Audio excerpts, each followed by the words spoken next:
Far beyond the little houses with flower boxes in their windows, past the sleepy farms and winding creeks, there was a soft green hill called Buttercup Rise. Under that hill, in a warm burrow lit by lanterns shaped like tulips, lived the Easter Bunny. Now, most people imagine the Easter Bunny as a rabbit who simply hopped about, hiding eggs in the night. But the truth was much more magical. The Easter Bunny was not just a hider of eggs. He was a keeper of springtime. He woke the crocuses, he taught the robins when to sing, he brushed the morning dew onto the grass, and once each year, on the night before Easter, he and all his helpers painted, polished, packed, and delivered hundreds of beautiful eggs to children fast asleep in their beds. In the busiest corner of the burrow, tiny bunnies in aprons scurried to and fro with paintbrushes and ribbons. Some dabbed eggs with swirls of blue and pink, some tied satin bows, some stacked baskets with jelly beans, tulip petals, and chocolate chicks. And in the middle of it all stood the Easter Bunny himself, tall and kind, with silver-flecked ears and a velvet coat the color of warm chestnuts. "Careful with the golden stripes," he said gently to one helper. "More lavender in the moonlit eggs," he reminded another. "Don't forget the daisy stamps for the garden baskets." His voice was calm, even on the busiest night of the year. That was one of the things everyone loved most about him.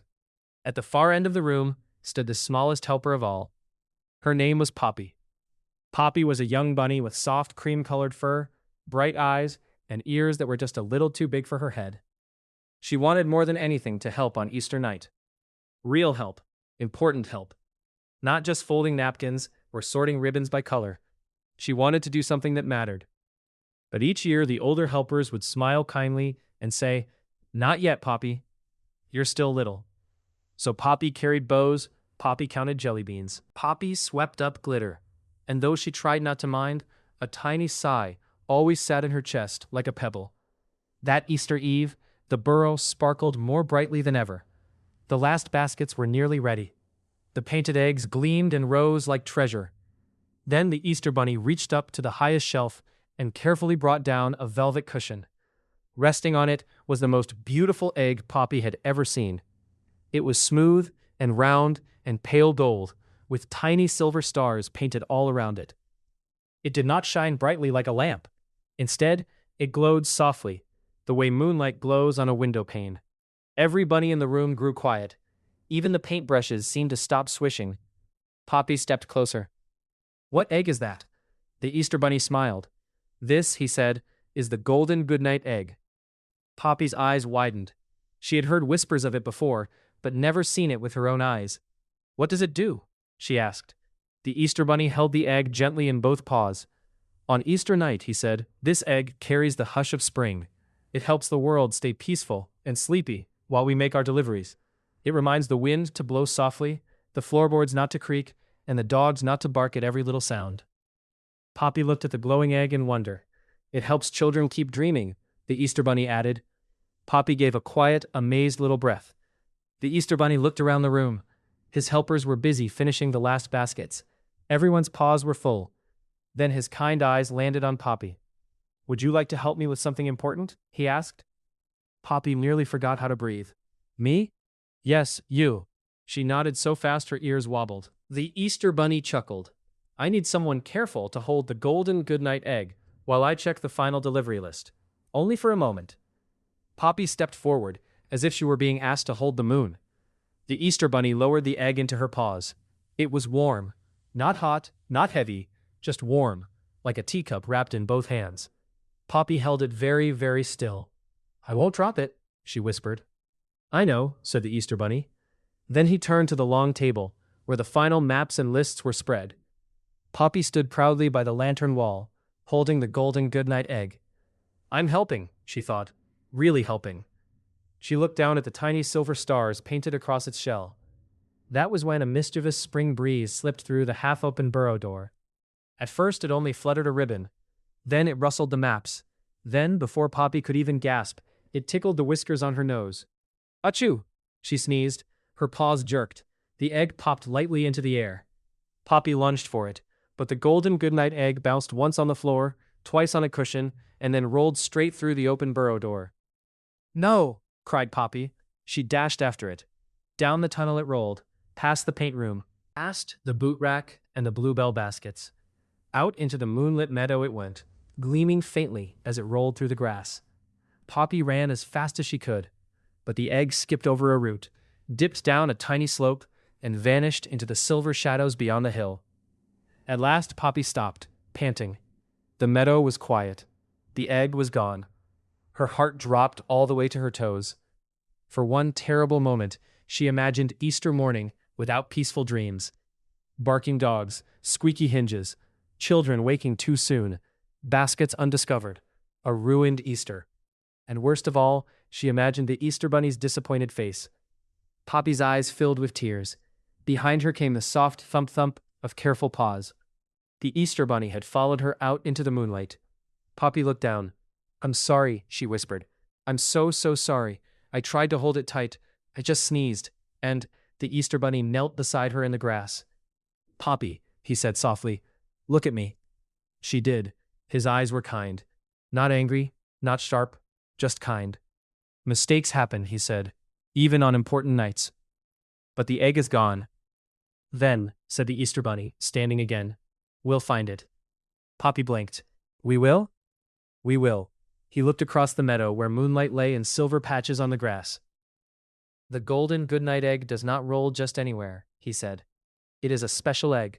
It is drawn to places where gentle things are needed most." Poppy sniffled and wiped her eyes. "So, if we follow the gentle things," the Easter Bunny said, "they may lead us to it." Together they set off across the moonlit fields. The night was cool and sweet, smelling of clover and damp earth. Crickets hummed in the ditches, and somewhere far away a sleepy owl called once.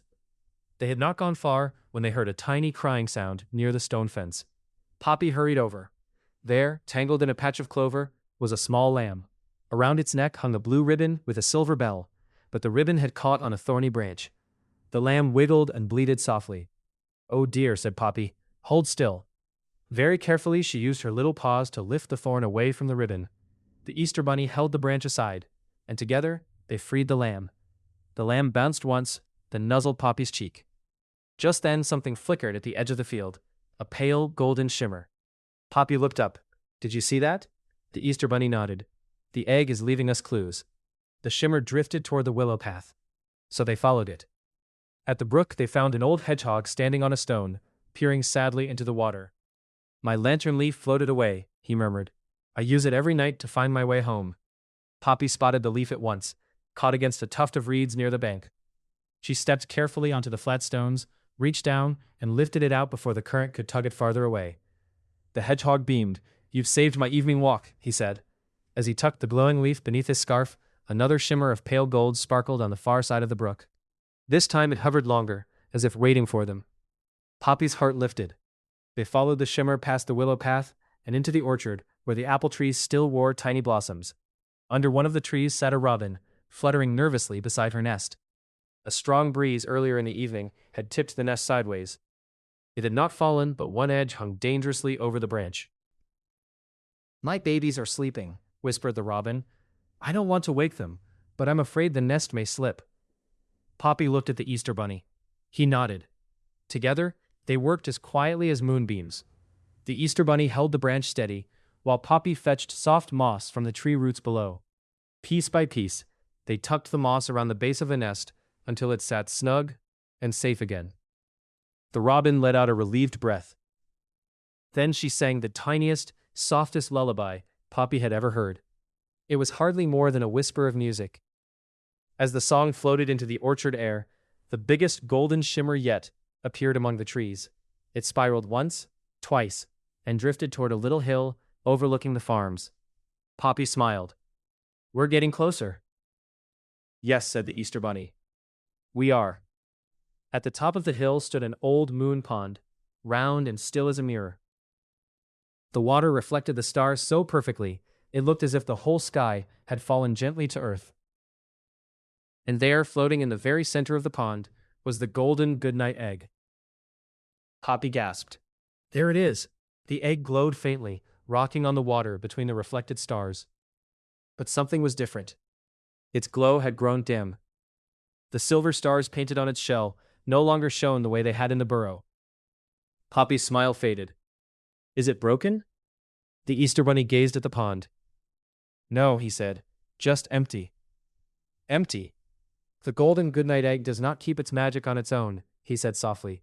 Each year it must be filled again, with gentle deeds, quiet courage, and kindness given freely. Poppy thought of the lamb, the hedgehog, and the robin's nest. Slowly, the Easter Bunny smiled. And tonight, he said, I believe you have filled it beautifully. At that moment, the egg began to glow, first a little, then brighter still. The silver stars along its shell sparkled like frost in moonlight. Pale golden light spread across the pond in soft ripples. Poppy stared in wonder. All those things we did, she whispered. They mattered, said the Easter Bunny. He looked at her with warm, proud eyes. Poppy, the reason I trusted you with the egg was not because your paws were the biggest or your steps the fastest. It was because your heart notices small things, and Easter magic is made of small things. Poppy felt something inside her chest melt and shine all at once. The Easter Bunny stepped lightly onto a flat stone at the pond's edge and reached out with one long paw. The Golden Goodnight Egg drifted toward him as if it had been waiting all along. He placed it carefully back into Poppy's paws. This time she did not tremble. This time she smiled. Together they hurried back to Buttercup Rise, and when they entered the burrow, all the helpers cheered. The Goodnight Egg, you found it. It's glowing. Poppy blushed beneath her fur, but the Easter Bunny only winked. Soon the baskets were packed, the ribbons tied, and the moon climbed high above the hill. Then at last it was time. Out they went into the quiet spring night. The Easter Bunny, his helpers, and little Poppy carrying the Golden Goodnight Egg in the front basket of the sleigh. And everywhere they traveled, the world stayed soft and sleepy. The doors opened with hardly a creak. The dogs only sighed and tucked their noses back beneath their tails. The moonlight streamed silver through nursery windows, while children dreamed sweet springtime dreams. In one house, the Easter Bunny tucked eggs beneath a lilac bush. In another, he placed a basket beside a rain boot by the door. In another, he left a chocolate bunny on a pillow where morning light would find it first. And all the while, the Golden Goodnight Egg glowed gently in Poppy's basket, keeping the whole world calm. Just before dawn, when the last delivery had been made and the sky was turning pale pink at the edges, the Easter Bunny and Poppy returned to Buttercup Rise. The birds had not begun singing yet. The flowers were still closed. Everything felt hushed and new. The Easter Bunny placed the Golden Goodnight Egg back on its velvet cushion. Then he turned to Poppy. You were a wonderful helper tonight, he said. Poppy's ears lifted. Really? Really, he said. In fact, I think next Easter, I may need you beside me from the very beginning. Poppy smiled the biggest smile of her life. Then, at last, when the morning sun peeked over the hill and the first robin began to sing, the little bunny curled up in her mossy bed beneath the burrow stairs. As she drifted to sleep, she thought of the lamb's bell, the hedgehog's lantern leaf, the robin's lullaby, and the golden glow of the egg on the moon pond. And before her eyes closed, she heard the Easter Bunny's gentle voice one more time. Easter magic is made of small things. Poppy smiled into her pillow.